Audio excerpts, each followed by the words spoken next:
Hello everyone. తిరుమలలో సంవత్సరానికి ఒకసారి జ్యేష్ఠాభిషేకం అనే ప్రత్యేక ఉత్సవం జరుగుతుందని మీకు తెలుసా?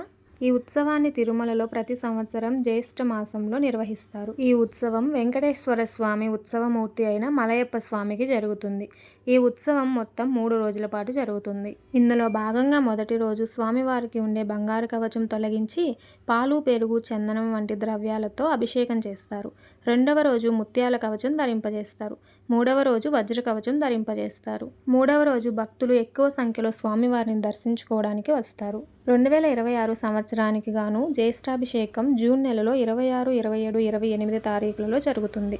దీనికి టికెట్లు మనకి 21వ తేదీ మార్చ్ అనగా రేపు శనివారం ఆన్లైన్లో రిలీజ్ చేస్తారు. మార్చ్ 21 ఉదయం 10 గంటలకి టీటీడీ యాప్ ద్వారా లేదా వెబ్సైట్ ద్వారా మనము టికెట్లని బుక్ చేసుకోవచ్చు. ఇలాంటి యూస్ఫుల్ ఇన్ఫర్మేషన్ కోసం వెంటనే నా ఛానల్ని సబ్స్క్రైబ్ చేయండి.